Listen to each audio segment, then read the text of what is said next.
Pints with Jack, Season 3, Episode 7. Part 1, Chapter 8 to 9, Up to the Mountain.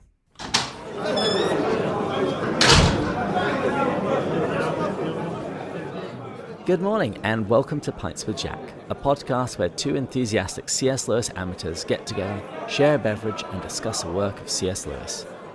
This season we're reading Till We Have Faces. My name is David and I'm joined by Matt, Captain Crunch Bush. I used to love Captain Crunch. We were at the airport and I bought Marie breakfast and I asked her what she would like. She asked for Captain Crunch. And it's the most ridiculous of all cereals, and so I just thought of you. The most ridiculous of all people. Maybe. Who knows? Or your girlfriend likes Captain Crunch. Your podcast co-host likes Captain Crunch. There's a commonality here. What does it say about you, David? You enjoy friendships and romantic relationships with people who like Captain Crunch? That could be it. Or maybe I just think of you as highly colourful, but ultimately bad for your health. What's your drink of the week? Well, it's about within an hour of my bedtime, and I usually need to wind down, and these podcasts just stimulate me because I get so excited to do them. So I am I am drinking a cup of tea, and it's from the Yogi brand, and it's sleepy time. So if I start slurring words like I did back when we were recording in, was it North Carolina? Yeah. Yeah, it's because I'm tired. And I'm drinking Kirkland sparkling water with a little bit of lime. So, cheers. Cheers. First of all, this confirms why sometimes, David, I try to cheers and you say, no, we have the quote of the week first. Oh my goodness. Because I think sometimes you subconsciously do this. I saw cheers in both spots. I'm like, yes. Well, what's our quote of the week then? This is from chapter 9. I thought it was a very key part, and actually it's going to be talked about in our YouTube channel, and I'm going to write a blog post on it. Flung at me like frolic or insolence, there came as if it were a voice, no words. But if you made it into words, it would be, why should your heart not dance? It's the measure of my folly that my heart almost answered, why not? Excellent choice. Let's cheers again after that. Cheers. Cheers. So that will make more sense when we get to chapter 9. It's a moment where Orual was feeling almost a longing or a tugging on her heart for something beautiful and starts questioning it. And we've talked a lot about longing and beauty, so we'll unpack that later. Yeah, before we get to that, how was your Christmas and New Year? Because that was the last time you and I spoke. Absolutely lovely. Christmas, so my sister came into town with her husband and my two little nieces, and they are absolutely adorable. I think either 14 and 2 or 15 and 2. We're talking about months. And that 14, 15-month age is just incredible. Sets a sense of wonder with the world. Everything needs to be touched, played with, and is incredibly cute. Sometimes eaten. Sometimes eaten, yes. And she's in the people-pleasing stage, too. So it was a really lovely time. New Year's was actually great. One of my friends moved into a new house and did a housewarming with New Year's Eve. And so we got dressed up, had a little champagne, and had a really lovely time. And then this past weekend, which is why we're recording on a Monday night, I was in Georgia doing some hunting. Did some quail hunting. Did you get any? Yeah, I got 3. Good job. They taste so good, too. We always eat what we kill, and one of the people we go with is very good at cooking them. And so bacon wrapped stuffed quail, essentially, for dinner. Oh, absolutely incredible. How about you? Well, mine was great because I got to be able to eat meat again. And so we went to Wisconsin to Marie's brother's family. And Marie's brother is married to a fantastic cook. So I ate lots of delicious stuff. They also have 4 children, so there was a lot of running around. I love kids. 4 of them is a lot. 4, that's it? Not like 6 or 7? Give them a chance. I'm sure there'll be more. And actually, one evening, Marie and I, we went out to go and watch the new version of Little Women Have you seen any of the versions of that book? No, but I live next to a movie theater that I have free tickets to every week, so I've been meaning to go to it. I'll go this week. Well, there was one exchange in that movie which really put me in mind of what we've been talking about in Till We Have Faces. So it's a conversation between the mother, she's called Marmee, and one of the daughters called Jo. And it goes like this. I looked this up on IMDb as soon as we got out of the movie theater. Perhaps I was too quick turning him down. Do you love him? If he asked me again, I think I would say yes. Do you think he'll ask me again? But do you love him? I care more to be loved. I want to be loved. That's not the same as loving. Whoa. I had no idea where you wanted to go with this, and I'm not trying to get deep here at all, but I see this so much in life where we care more about being loved than loving. I see that a lot, unfortunately, with people in relationships, settling for marriage, because they just don't want to be alone, which is another way of saying, I want to be loved. One other great thing that happened... Wait, is that it? Are we not getting more on this? Did you have some big point you were trying to give to us, or just an idea of distorted love? It was just the idea of distorted love. Okay. I thought it spoke for itself. Oh, all right. I was waiting for some profound truth. I thought I was just throwing out some minor comment, and you were going to come with a bang. No. I'll let you do that, Matt. Oh, well, thank you, David. Tell you what, you go watch the movie, and if you have anything that you want to add, you can do that in the next episode. I will. Look forward to it. So anyway, one of the other things that happened was I got to have dinner with Holly Ordway, who is a C.S. Lewis and Tolkien scholar. She's written a few books. The most recent one was Not God's Type, which is the story of her own conversion. Oh, what a title. It's really good. Yeah. One of our listeners has sent us a message before asking for books to read since she was returning to the faith, and that was one that I recommended. Wow. I already want to read it by the title alone. They say don't judge a book by cover or title, but I really do. Well, I also got to hear about her new book, which is going to be about Tolkien. I didn't actually check to ask whether or not I was allowed to say. All I'll say is it's going to be a really interesting topic, and I think it'll turn quite a few things that we believe about Tolkien on its head. And did she like the Tolkien movie? She is like most people that I know in terms of it was lacking in certain ways. I got the impression she was a little bit more critical of it than I was. But, each to his own. That's one of the things about art. We don't all have to have the same opinion. Oh, and listeners, I sent Matt a message saying that she was coming over for dinner. And he said something like, I'll make sure you tell her about the podcast. I think my response was, what do you take me for? She actually said she had already heard of us. And at the end of the night, I gave her a Pints with Jack sticker because, it's Christmas. It's when you give people presents. And, okay, I was going to say no. When you say just because, I was thinking because I'm David. And that's what I do. Not because it's Christmas. Well, when she saw it, she went, Pints with Jack. Well, we drank wine tonight because, as Hilaire Belloc said, and then I finished the rest of the quotation. It's the one I'm pretty sure I've said on this podcast before. Wherever the Catholic sun doth shine, there's always laughter and fine red wine. At least I've always found it so. Benedicamus Domino. Yes, you definitely have. That's beautiful. So we bonded over C.S. Lewis, Tolkien, and red wine. So we are now basically best friends. So expect her on the show soon. Well done, David. Well done. Well, we need to, before we jump into the chapter, we need to bring listeners who might not have listened to our New Year's Eve episode because, well, maybe they just like to hear the chapters and not hear us ramble. And so once they realized it wasn't a chapter, they might have turned it off. But there's probably not many of you out there. Well, tell you what, shall we keep whatever you're about to say for the middle of this episode when we're between the chapters, and then you can announce whatever it is I think you're going to announce? If you want. Wow, what a way to do a hook for them. Yeah. This is a giveaway, by the way. So if you want free stuff, keep listening. Wow, so we'll do it between chapters 8 and 9? Okay. All right. So I'll kick things off with my summary of chapter 8. Go for it, David. Cue that music. Orual is determined to go to the great offering the following day, possibly with a hope of rescuing Psyche. She eats some food and her servants put her to bed. They wake her soon afterwards but her body aches considerably from the king's beating. She gets to the stairwell and sees Psyche dressed up like a temple girl. Orual tries to descend the stairs, but falls. She then spends several days in bed, during which she is terrorized by fevered dreams of Psyche.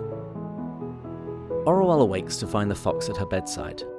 Over the period of her convalescence, she learns of what took place on the mountain, and finds that the plague and the drought are now gone, and that the land is starting to return to prosperity. Orual resolves that, once she is fully recovered, that she will go up to the mountain to collect Psyche's body. Another rough chapter for Orual. As a recap for listeners, the last episode, in the last chapter, she was talking with Psyche, and it was the last meeting before Psyche's sacrifice where she was hopefully going to go comfort Psyche, but the reverse happened, and honestly, she left quite disappointed. And so that's what kicks off this chapter, and man, it doesn't sound like it gets a lot better. No, and she says that she's planning to go up to the mountain, and she suggests that she might possibly have tried to hide and go and release Psyche once everyone had left. But she says one of the other things that she was considering, it's quite a bit darker. She said, if there's a real shadow brute, and I cannot save her from it, I'll kill her with my own hand before I leave her to its clutches. Whoa. Yeah, pretty dark. Yeah. It's funny. I'm trying to think what to make of that. And it's almost like too much to think about. I would rather kill the person than the other. Yeah, tough. And we see it we also see it here. You mentioned in your summary at this point, she's experiencing these extreme body aches and pains at this point in time. I mean, another example of she's just had a physical bodily response to losing Psyche. I mean, that's how possessive her love is for her. Like something has been ripped out from under her, or actually from within inside of her, and it's causing all of this pain and nightmares even. Of course, the king beating her up didn't help. Yeah, that's true. That probably played part of it here. Way to take away my point, though. Yeah, I think you're right on the spiritual level. Yes. One question I did have for you, though. She mentions in the text that she orders some food to eat because she'd been fasting. Where does that come from? Does she just mean that she hadn't eaten since all of this began? I don't know. I wish I had a better answer for you. If any listeners have got any idea, shoot us a message. I'd like to know the answer to that. But she tries to eat, and I love the way she describes it. It was like trying to put cloth in my mouth. That she really didn't want to eat. But they give her beer and water, which, as an evening meal goes, not bad. The beer kind of caught me by surprise. Well, I think in the era that this is set, that's still a good place to get an awful lot of nutrients and an awful lot of calories. That's true. I've run some marathons in my life, and marathon runners beforehand will have beer and pizza. Carbs. But as you alluded to, she wakes up, and she says she wakes up screaming because her body has stiffened, and she said it was like hot pincers when her servants try to move her. And one of her eyes is closed up with swelling, and one of the servants tells her that the princesses aren't even allowed to go. The king has said that they can't. And one of them, when they see the distress that she's in, the hurt she's in, they say, well, should we go and get Bata? If you remember, Bata is the nurse. And Orual's response is great. She said, I told that one with bitter words to hold her tongue, and if I had had the strength, I would have hit her. She's not a fan. No, she's not like Bata. No. But this was an interesting bit in the narrative. She says, but that would have been ill done, for she was a good girl, the servant who suggested that she get Bata. And she says, I have always been fortunate with my women, since the first I had them to myself and out of the reach of Bata's meddling. It becomes very clear over the course of this chapter that her servants love her. They mention that as they're dressing her, they give her some wine, which someone had stolen from the king. You don't take those kinds of risks for somebody that you don't love. And she also mentions that the servants are crying, clearly demonstrating their love for Psyche and possibly Orual as well. I think the thing I got from this chapter was people loved Orual much more than she really realized. That brings up 2 points in my mind too. One, this pushes the scales a bit more in the favor of the theory that Orual did have opportunities to be more like Psyche. She was loved in various ways, but she was just closed off. And it's because I've wondered if it's really her fault. As we go back to in the beginning, I know I've asked you this, and I want us to be able to answer this by the end of it. The second thing it makes me think of is maybe trying to make the argument the other way that it isn't her fault. How much some of those traumatic initial wounds caused her to turn within herself. Mm-hmm. That she can't see it. Like maybe it was just so strong at the age of 12 when her mother died and she first learned she was ugly around that time period, that from this day forward she hasn't been able to overcome that. But it just, I don't know. I'm more in the camp that it is her fault. Ever merciful Matt. I know. Maybe I should empathize a little better though. Yeah, maybe you should. I mean, these people, like you said, they're loving her so well. And we're going to see later with the fox, he's loving her very well too during a period of sickness in this section. Well, let's push ahead in the narrative and get to that point. Because she starts hearing the temple music and she goes to the staircase and can look down. And she says that she sees her father and he is in splendid robes, as you might expect. We've said several times that he always wants attention on himself. She also sees the priest and girls who are veiled as for a bridal party. And she also sees Psyche, but she doesn't immediately recognize her because she's caked with a mask of makeup. Here's what she writes. The reason I had not known her was that they had painted and gilded and bewigged her like a temple girl. I could not even tell whether she saw me or not. Her eyes, peering out of the heavy, lifeless mask which they had made of her face, were utterly strange. You couldn't even see in what direction she was looking. What is your thought so far in Till We Have Faces of Lewis's portrayal of ritual, sacrifice? I've been curious as I was reading this, does he have a positive view or a negative view? Is it that he's trying to make us think, because you read this and you think it's a little extreme and this is weird. I'm just curious your thoughts. I think I would say I'm expecting it at the moment to be reasonably neutral, because it is still an open question at the moment as to whether these gods exist, as to whether there is truth in any of this. And you'd imagine that if there is truth in this, then the rituals that are associated with them will be impacted. It's kind of like when somebody is referring to Holy Communion or baptism, and they'll talk about these rituals. Well, if Jesus walked out of his grave and is God and instituted these sacraments for us to share in his divine life, then those rituals necessarily have to have a positive spin to them. Whereas if he didn't do any of those things, then this is all just meaningless ritual that might have some symbolic value to the human condition, but that's probably about it. What if there's a third way? And we do find out these gods are real. We find out her longing was satisfied and she's in a beautiful communion with them. Not suggesting anything. Well, she go down that path though, but we start to get the sense that maybe people interpreted how they were supposed to respond to the gods wrong. Mm-hmm. And so these rituals are they're not bad because they're the human's attempt to respond in the proper way to God. And that's a noble thing in its own right. But they missed the mark slightly. Sure.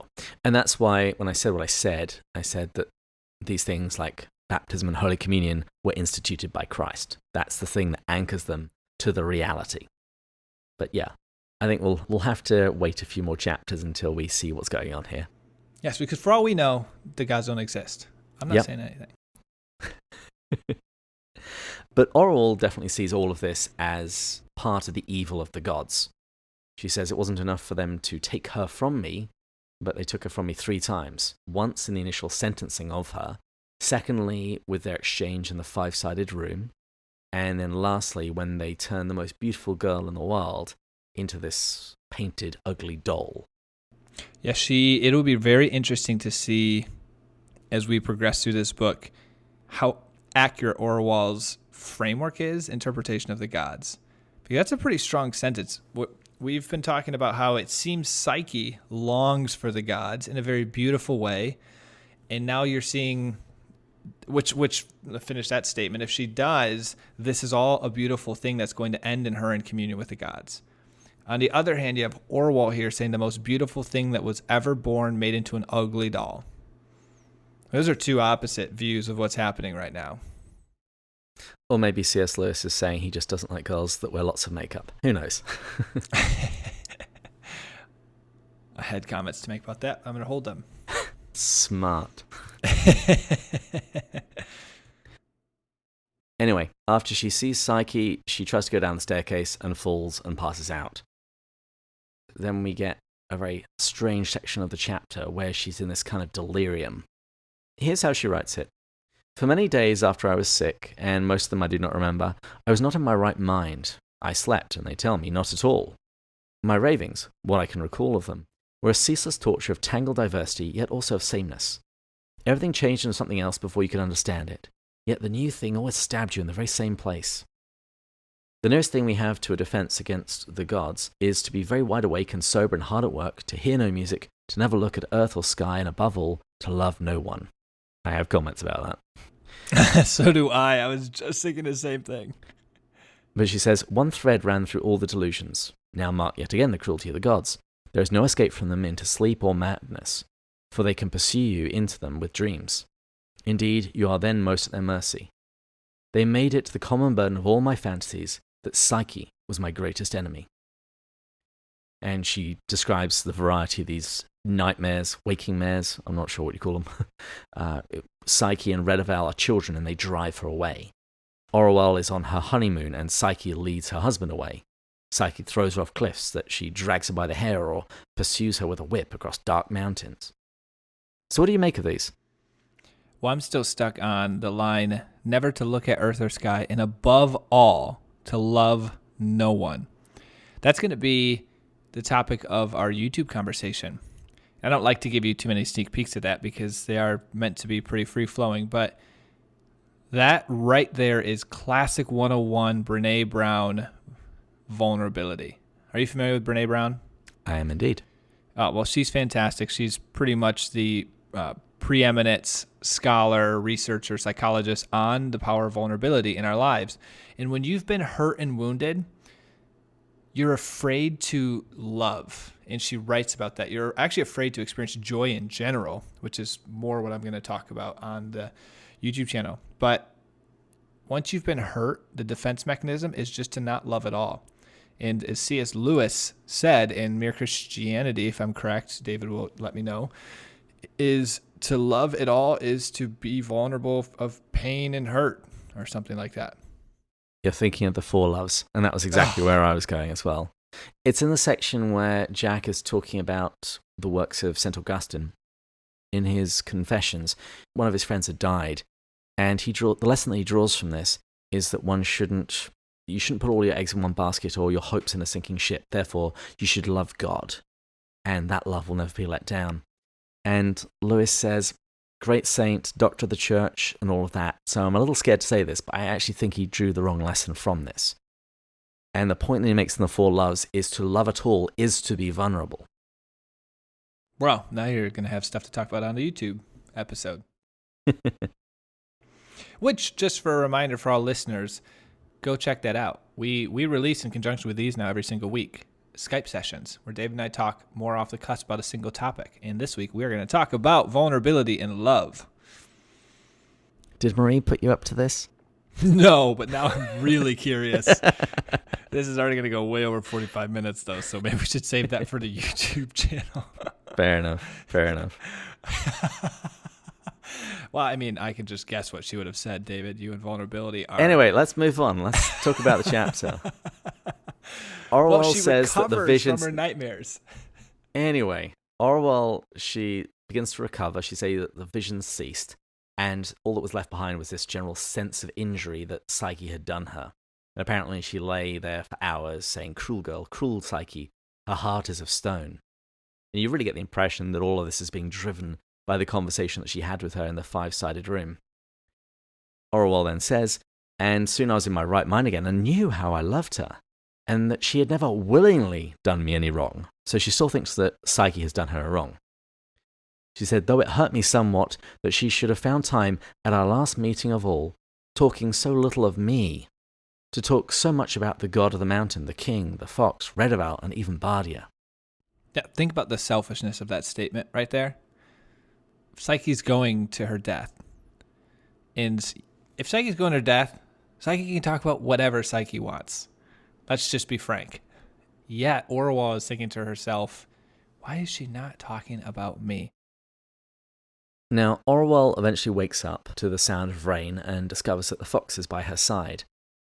And there's something that he says. He says, give thanks to God for the rain and for your own recovery. Is that just a slip of the tongue? He doesn't really believe in Zeus, right? Because he keeps saying that the gods are just lies of poets. I interpret it as a natural expression. Oh, well, thank the Lord. In the same way that an atheist might say thank God, even though yes. that there isn't a God. Okay. Because just in a few paragraphs from now, we're going to see him completely quash any notion that anything that's come about of recent, including her healing in the rain, was not for the right reasons, or not for because of God. Well, just before we get to that, Orual yet again discovers how much she is loved. She says that the fox was very loving and very tender, and so were her servants. And she actually even outright writes, I was loved more than I had thought. And you do wonder, how has she not realized this before? And why does this understanding not seem to continue? And it put me in mind of some people I know who they can be very tender and self-aware when their lives fall apart. But when things go right, suddenly they are hard and cold because they suddenly think they're self-sufficient. I definitely know that's my instinct. I thought it was interesting that Orual says that we're safe from the gods on 2 occasions. She'll later add a third. She said, when in our weakness and in our work. So one is when we're in a state of potency, when we're working, and the other one is when we're in a state of forced passivity, when we're in weakness. Those are the times that we're safe from the gods. Explain the weakness one. What do you think she means by that more? I get the work one most. I think when you're in a state of weakness, you're utterly dependent upon those around you. And in some ways, you're now safe from the gods because what else could they do to you? Sort of how she opens the book. And she says, I got nothing left to lose. I'm going to tell it how it is. I can see that. I wasn't sure if it was also because she thinks you can't make the gods angry at you. If you're weak, they just don't pay attention to you. You're safe. You fly under the radar. They don't notice you. You're not beautiful like Psyche. Well, actually, real quick, though. So we've seen that that began raining. The drought is the good times are coming here. I'm curious from your perspective, as the good times roll in, the fever goes away. Everything is playing out as the priest had said. Do you think the gods are good? Do you think it worked? Oh, I'm a believer. You are? Yeah, I'm a believer in Ungit. In the goodness of Ungit, not just that Ungit exists. I have a deep suspicion, we've hinted at it a bunch of times. I have a deep suspicion that what we know about the gods isn't everything that we've been told. The thing that Psyche intuits when they're in the 5-sided room, she offers this possibility that the gods are real, but perhaps we don't understand them fully. So I think there's definitely a causal relationship between what happened with Psyche and the change in the fortunes of Gloam, the fact that Shennet is full again. Stuff is starting to grow, the birds are returning. The threat from Fars has now gone away because they're now involved in a civil war. Well, my lips are sealed. One thing that the fox communicates, which I found rather interesting, was he said that the king is now deeply loved by the people.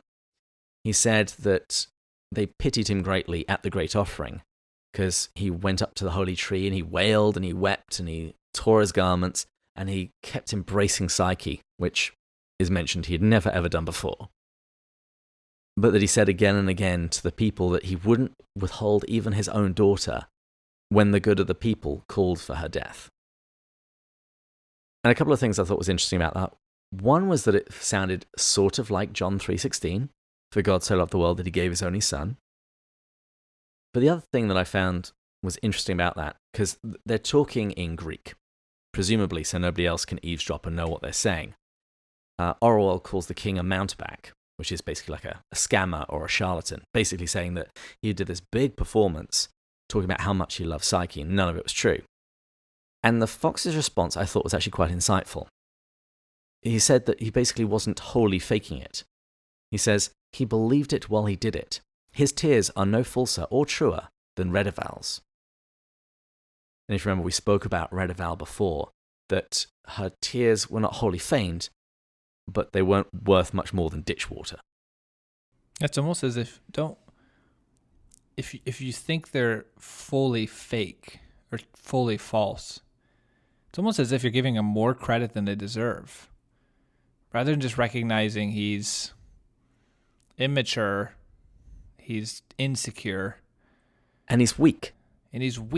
It's not that he's scheming, it's just in the moment, now he's taken on this persona and now he's sad. But, give it a day and, he'll bounce right back in the same way that Redival might have been crying at hearing that Psyche was going to her death, but give her a new boyfriend or a pretty brooch and she'll bounce right back. He's not evil, he's just weak and shallow. And I appreciate this. Reminds me of Lewis when he talks about love your neighbors yourself. And remember how he says, we are very quick to create excuses for ourselves, but we tend to be very slow to do it for others. In reality, that is what loving your neighbors yourself is. And it doesn't mean excuse away their bad things that they're doing, especially if they're close to you. But it does mean try to empathize with them and understand where they're coming from. So I appreciate the fox here quickly says, no, it's probably a different answer. Like, he's not some smart scheming person who's trying to do all this and is just a wholly phony human being. He's just weak, insecure, and that's really probably how he felt in the moment. Well, remember what Psyche said about Redival. Would you want to be Redival? If not, then she is to be pitied. Yes, I love that. There's a lot of wisdom in that. Now, a few days later, Orual asks the question. Does he still think that Ungit and the gods are just lies of poets? And he's not as wise as you, as we're about to see. Well, as you said, all of the things that the sacrifice was meant to do, it did seem to achieve. And the fox goes, "Oh, cursed chance, cursed chance. It's chances like this, just dumb luck, that nourishes the belief of barbarians." And Orual is very quick to point out, but you said there was no such thing as chance. And so, somewhat like the give thanks to Zeus comment, he corrects his language, saying that it was something of a slip of the tongue. I meant that all these things had no more to do with the murder than anything else. They and it are all part of the same web, which is called nature or the whole. That southwest wind came over thousands of miles of sea and land. The weather of the whole world would have had to be different from the beginning if that wind was not to blow. It's all one web. You can't pick threads out or put them in. He's basically saying that he's a determinist, that things are just happening the way that they're going to happen, and it has always been foreordained as such, almost like the world is just one big mechanical system. And so the sacrifice hasn't changed a thing. The change in the weather, the change in the fortunes of Glome were all going to happen regardless of the sacrifice. Have you heard the story of the two individuals in Alaska that are in a bar, and one person's telling him a story of how he was in the middle of a deep, deep blizzard in a storm, and he thought there's absolutely no way I'm going to get out of this alive. And so he said, God, if there is a God, please save me. Help me. I'm in a hopeless situation. And the person next to him hearing this says, so you believe in God? You're a God-fearing man then. No, an Eskimo came like 30 minutes later and picked me up and took me back home. You don't get it? The idea being that God works through his creatures. Yeah, it was more just you can interpret. That's not exactly what I was getting there. Clearly it was terrible. I was just getting that you can have someone interpret a situation very differently. Oh, that did not land well, David. Maybe that's the way you tell it. I don't know. Well, that's what I get for not having scotch with me right now and drinking tea. Well, the point that I was going to make is that the fox's explanation that the two things had nothing to do with one another actually takes away what little comfort it could have given Orual. Because at least if all this stuff was true, then her sister didn't die for nothing. This way round, all they had to do was wait a couple of days. Well, wait the next day and it would have started raining naturally. But in true Greek fashion, the fox he outlines where they should take comfort. The comfort should be found, he says, that the fact that the evil was theirs, the fact that they did something evil and we didn't. And also the fact that Psyche accomplished herself beautifully, that there wasn't a tear in her eye, her hand didn't even shake when they put her to the tree. And even when they left, she didn't cry out. And that her character was full of all of the really good things that do matter. Courage, patience, chastity, all these other stuff. But what's interesting is then in the narrative, the fox then breaks down and starts lamenting Psyche's death. And Orual writes that his love got the better of his philosophy. He pulled his mantle over his head and, still weeping, he left. Do you hear a little Joy Davidman in here? How so?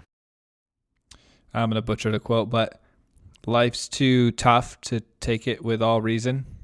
Yeah, to go by logic alone, or something to that effect.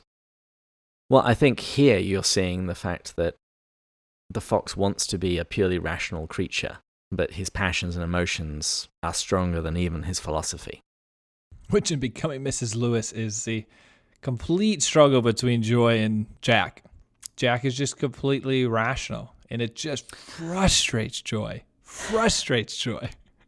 I don't know if he's completely rational, but at least he was with regards to her. Relative to her, he was. Yeah. But the following day, the fox comes back and he apologizes. And he blames not his emotions, but the fact that he started philosophy too late. That was the reason that he allowed his passions to get the better of him. And in his Stoic philosophy, that must be resisted at all costs. He carries on talking about how Psyche was full of every good possible virtue. He says, chastity, temperance, prudence, meekness, clemency, valor, and, though fame is froth, yet, if we should reckon it at all, a name that stands with... How do you pronounce the next two names? Oh, you're just throwing me under the bus right now. Iphigenia. Iphigenia. Oh, okay, that wasn't bad. That's good. Antigone. Antigone. Ugh. Wow, that was close. Quite as good. The first one was better than I thought, and I thought the second one I was going to be closer than I was. Say that 10 times fast. And in response to this, Orual asks the fox to retell these stories of Iphigenia and Antigone. Did you look up anything about these women? Yes. Tell us about them then, please. I did. I promise. No, I read it in Christine Norwell's book. Mm-hmm. She mentioned some in there, and I read that right before this. But I didn't take any notes. But from what I can remember, Iphigenia was... Iphigenia was sacrificed? Yeah, they both were. And Antigone, yeah, was going to... Actually, I thought it was going to be related, like taking the bones of Iphigenia, but instead she was taking the bones of her brother, actually. Mm-hmm. So they're actually somewhat unrelated. But the one interesting thing about them is they both had a deep belief in doing God's will. So what's interesting is Orual, who is probably the least person in this entire story other than the king. Well, King X probably does the God's will more than Orual would have it. And yet she tries to compare herself to Antigone's.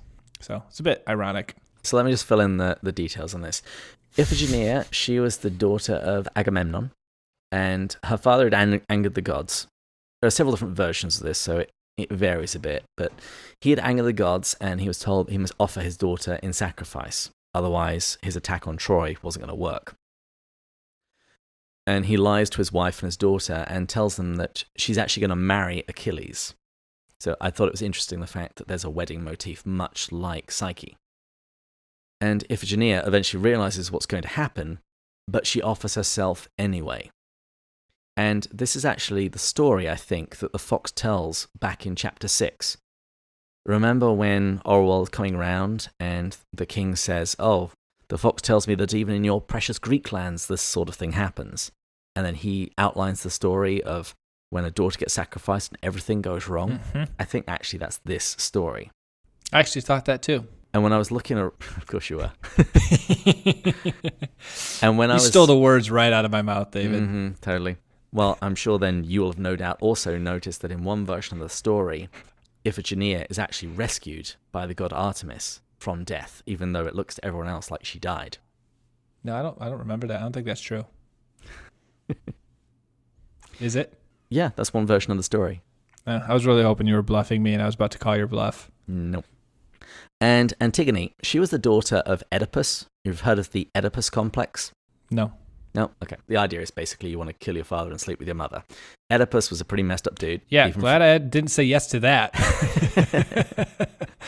Well, he was king of Thebes, and he was the guy who unknowingly married his mother. And after his death, his two sons fight for the throne, and they both die in battle. So Antigone then goes to the guy who eventually becomes king and asks to bury her brother. And he refuses, but she disobeys him and goes and buries him. And that results in her being arrested and incarcerated in a tomb. The king eventually changes his mind, because he was leaving her in that tomb to starve to death. And he goes to the tomb to release her, only to find that she's hanged herself. And the king's son also actually commits suicide since he loved Antigone. And then the king's wife also kills herself. So pretty much everybody in the family ends up dying one way or the other. It's a very cheery story. Yeah, happy ending. But somehow out of that, Orual says, "Grandfather, I've missed being Iphigenia." So basically she didn't get to offer herself in sacrifice, but she says, "I can be Antigone." And by that, she wants to go and bury Psyche in the same way Antigone buried her brother. We'll see how that works out for her. Bum, bum, bum. Bum, bum, bum. Since we're now between chapters, would you like to make your announcement? Yes, I will keep it short, though, because this is an extra long episode. So what we announced on the New Year's Eve episode was we are doing a giveaway. You've probably seen teased through social media the Pints glasses, these whiskey glasses with the etched logo on it. Well, we are asking listeners to go into their podcast app right now and to write a review. So give us a rating, write a review, and then go to pintswithjack.com. In the contact form on the bottom of the website, you can then just quickly type in your first name, last name, and your email and send us something that says, "I left this review." You don't even have to put the review. You can just put your name on it, and you will be entered in, call it a drawing, in a pretty high probability drawing, because I don't anticipate there being like 50 people doing this, and I'm going to give out a couple or a few, so there might be a good chance you do get these sent to your house. So you give us your address. If you're selected, we send it to your house directly, and you can enjoy Pints with Jack whiskey or pint glasses. We'll let you even choose. And with that, let's look at Chapter 9. Orual is gripped by a numbness following her sister's death. Bardia begins teaching her defense, and over the coming days, this helps the numbness to subside. Bardia accompanies Orual up the mountain, and the two leave early in the morning, passing the egg-shaped house of Ungit, after which they begin their climb. As they ascend the mountain, Orual battles a rising feeling of joy, and repeatedly has to remind herself that they are on a sad errand. They arrive at the holy tree in the Black Valley, but they find no body. A little way off, they discover a ruby previously worn by Psyche. They continue in that direction and leave the Black Valley behind. They enter a luscious area hidden just beyond, which Bardia refers to as the Secret Valley of the God. There, on the other side of an amber stream, they spot a familiar figure. Dun dun dun! You were excited to say that, weren't you? Very much. You stole that from me. Gotta be quicker. So, Orual is out of bed, but she's still weak, and they cover for her to the king. The king is as fake and as mean as ever, acting like he greatly loves Psyche, and calling the remaining sisters the Whore and the Hobgoblin. Which is rough. Pretty tough, yeah. Orual realizes that she's going to need her full strength if she's going to get up to the mountain and bury Psyche, and she therefore realizes that she's going to have to wait a bit. And she also, a little bit of self-awareness, she says that she realized that she was delaying because once this task was done, there would be nothing else for her to do in relation to Psyche. She would then have to go on and live the rest of her life. And as part of all of this, she's feeling numb. Numb to everything. Time just feels like it's dragging. She says the very shadows seem nailed to the ground, as if the sun no longer moved. And one day, she's just staring at a fat fly on a doorpost, and Bardia comes to speak with her. He says that he knows how she's feeling, and that the cure for him was going off to war. as a substitute, he proposes teaching her how to use a sword. And after some resistance, she gives in. And actually there's a couple quick little comments here. Interesting how his cure, we've been talking a lot about incomplete frameworks in this book so far, and he's offering one that's better, but still incomplete. Essentially his answer is, let's just give you some purpose and meaning, and somewhat getting you outside of yourself. Wars are fighting for someone, you're putting your life in harm's way. And so I thought that was interesting. But the other thing is, as we discuss here in a second, this training, and as she starts to begin this training and goes through this training, I look at this so much as the beginning of her false self journey, because we've talked about the true self, false self throughout this. In fact, the spiritual retreat I go on each quarter recommended this book for the false self. And notice that she's in a place of deep brokenness, woundedness, the thing that she poured all of her life into, which was Psyche, and found her sense of worth in, has now been gone. And so she is attempting to fill that with something new. And as just a reminder, the definition I give for the false self is those patterns, those behavioral patterns we've developed to convince the world to love us. And so she's about to learn here. She's being taught if she fights, if she becomes skilled in battle, she will become loved. In fact, remember Bardia gave her that compliment a while ago, and it's the first time someone ever complimented her was on her fighting skills. And we already know this isn't giving something away. She became a great queen of Glome and quite a successful fighter. We saw that in like the first page. And so this is interesting right here. Maybe the beginning of when you're in a state of woundedness, things you turn to can become a lot of your identity. So I guess what I'm trying to say. And perhaps I'm reading a little bit too much into it, but Bardia makes a comment about how to use your shield. He said it's not just a means of defense, but a means of attack. Look at you, David.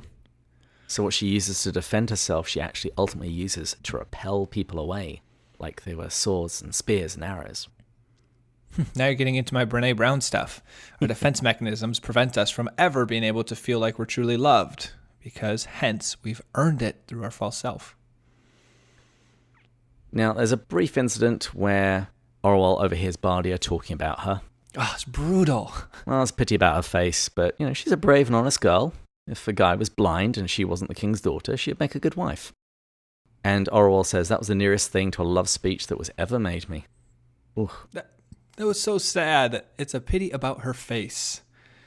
Oh, well, now we know that it's not just her interpretation. I believe we've asked this question before. Mm-hmm. Is it her interpretation, or is she really ugly? Looks like she is. So despite that sadness, Bardia's lessons do actually seem to do the trick. Orual says that he had been a good doctor to me. My grief remained, but the numbness was gone, and time moved at the right pace again.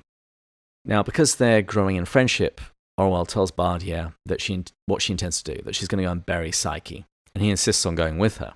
And when she asks whether he's going to be able to get away from the king, whether the king would let him go for such a length of time, his response is interesting. He chuckled. "Oh, I'll spin the king a story easily enough. He isn't with us as he is with you, lady. For all his hard words, he's not a bad master to soldiers, shepherds, huntsmen, and the like.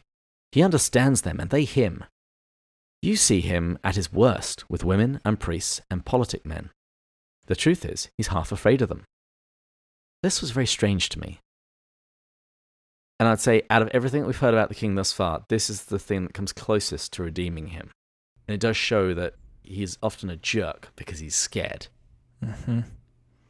Isn't it always the case in life when some people are just jerks. I don't think so. I really believe if you get to the core of any person and you were to learn their story, you would see some moment that tainted them, that hurt them, that created them to feel insecure, wounded, afraid, and that's what caused them to act this way. We don't have time to go on a tangent, but when I was in Georgia, talking to my friend who works in foster care situations, and there's some pretty tough kids who unfortunately are pretty nasty, but it's because she knows their story a bit more and the way they've been tossed around, it makes sense why they are. And I asked her that question of what is needed? Like, how do you love that person to the point where they feel lovable enough that they don't act that way? And that takes a special kind of individual to do that. Anyway, they leave early in the morning, and Orual wears a cloak and a veil, again, every single time that she's covering up or putting something in front of her face, I'm going to draw attention to it because I'm not quite sure why, but I think Lois is hinting at us about till we have faces, whatever that means. And they pass the house of Ungit and they leave the road for a steeper, shorter climb up to the holy tree. And then the sun begins to rise, revealing the whole majesty of the land, and a lark begins to sing. And this is where we come to the quotation that you chose as quotation of the week, which is where she feels herself that she's having to struggle against joy. I won't repeat the part of the quote I said, but right after, remember we ended with "my heart to dance?" ? And then she says, "Mine whose love was taken from me, I, the ugly princess who must never look for other love, the drudge of the king, the jailer of hateful rival, perhaps to be murdered or turned out as a beggar when my father die, for who knew what gloam would do then?" Like that right there answers somewhat why she's doing that. She's resisting it because she's afraid of it. She's afraid to love. She's afraid to experience joy or afraid to experience beauty because the world has taught her she doesn't deserve it. It's going to be ripped out from under her. Something's going to happen. Look how she even projects so far in the future that I'm going to become a beggar when my father dies because I'm going to be turned out or killed. I mean, it's insane. That little scene there, that little passage, it reminded me of the line in The Great Divorce when Lois says, "I do not know if I ever saw anything more terrible than the struggle of that dwarf ghost against joy." And do you think that has something to do with Joy Davidman? I don't mean to suggest that she didn't have joy, but when you read Becoming Mrs. Lewis, she experienced a lot of pain. And for much of her life, I think that built up defensive walls. And I believe Lewis actually chiseled those down over their journey. But I know she wrote this in conjunction with him, or was the editing of it played a pretty heavy role in this. And I'm just curious. Oh, I think joy is all over this. I was actually thinking the other day, the relationship between Psyche and Orual is somewhat similar to Joy's relationship with her cousin, who was always thought of as the pretty one. When she comes to visit their home and look after the kids and to help Joy out, Bill, Joy's husband, ends up having an affair with her. But Orual tells us why she's struggling against it. Firstly, she talks about it as just being, it would be unseemly to go to Psyche's funeral all happy. She says, "I'm not going to go laughing." And there's a line here, she says, "If I did, how should I ever again believe that I had loved her?" If you've ever had someone die, it feels strange to be happy when they're no longer there. Mm-hmm. Or on the day of a funeral, to smile at all. Part of it is about it seeming unseemly, but also there's the lie that if you have any measure of happiness, then that says that you didn't really love the person you've just buried, which is obviously false. Yeah. And she's also just rather cynical. She thinks that, well, if she's happy, that's just going to be a precursor to the gods taking her down a peg or two again. Yes. When's the other shoe going to drop? Exactly. And so she just resolves that she doesn't want to be friends with this god-haunted, plague-breeding, decaying, tyrannous world. Wow. Nice choice of words there. Well, I'm stealing from Lewis because that's how she describes it. I will say, though, I want to point out in this, so we've now talked about she started to feel something well up in her. She started to feel this joy. I like how she put, even my ugliness, I could not quite believe in. Like when she was feeling this, it was starting to combat her ugliness. Because she continues, "Who can feel ugly when the heart meets delight? It is as if somewhere inside, within the hideous face and bony limbs, one is soft, fresh, limbsome, and desirable." I don't know what word that is. I should have looked it up. But I thought that was interesting, that she again gets another opportunity to start feeling as if she might be loved, as if she might actually not be ugly, if she might be delighted in. It says when the heart meets delight. And so this is an example of a grace being extended to her, I believe, through the longing. And she's rejecting it. But then they come to the Black Valley, and they see the holy tree, and they see the metal belt hanging from the tree, and there's no Psyche. There's no remains whatsoever. But they search around, and they discover a ruby some distance away, and it was on a shoe that Psyche had been wearing at the time. And so they continue to go in that direction, even though apparently even the priests don't go beyond there. because it's thought of as the gods' country. And then when they go that way, the scene changes. They come to a different kind of valley. Lewis wrote, "The sun leapt in. It was like looking down into a new world. At our feet lay a small valley, bright as a gem, but opening southward on our right. And she said she never saw greener turf." It made me think of the Great Divorce again, just describing nature as just very vivid, very bright, very real, that ultimate reality. Never seen greener turf. It actually seemed very Edenic. It reminded me of Eden. Well, that would fit with Lewis. There was also a little note there that she could hear the chattering of the streams and the sound of bees. If you remember that one of the things that happened when the plague and the famine was happening, all of the bees had died. But here they're still alive. Interesting. That's a really good parallel. That at 9:40 at night, my brain is not giving any further thoughts to. But there is something there. There is something there. And she sees a stream. Interestingly enough, it is amber-coloured. And you remember that Psyche had talked about her king, her prince, building her an amber palace. Yes. And Orual removes her veil, which I think is a very significant act. She gets on her knees, which I also think is a significant act, and goes to drink some of this water from the Valley of the Gods. Which is also a significant act. Yes, and it actually reminded me again of the Great Divorce. You remember with the artistic ghost? And we're told up in the mountains that there's this fountain. It's very cold and clear. And when you've drunk it, you forget about all of your own proprietorship in your own works. She was so close. And then? Well, actually, before we get to that. You're killing me, David. Okay. And then? And then she sees Psyche. And it seems that Psyche's hope, the one that she expressed in the five-sided room, appears to be true. Because she said that there were some Greek masters who taught that death opens out a door from a little dark room, from that dark valley, into a place where the true sun shines. And Psyche's there. She's alive. She's alive. It was so much fun reading this part to Marie, because she had been so angry that Psyche was dead. And I had read this ahead. And next week, we will unpack what all of this means. Because I naturally stopped reading at this point, which drove Marie crazy. It's like, what? I know, got to read the next chapter. I need to know what happens. It's like, I haven't recorded with Matt yet. I can't do that. Oh my goodness, you are so disciplined, David. Yeah, that's me. What chapters are we going to be reading? We're going to be reading the next two. So 10 and 11. Okay. And I just wanted to wrap up this episode with a poem that I read to our Inklings group. It's another Khalil Gibran poem, because I love the guy. And this poem reminds me of Psyche and Orual, particularly given what Orual says about her feeling of her own beauty or ugliness as she's going up the mountain. So this is Khalil Gibran, and it's called Garments.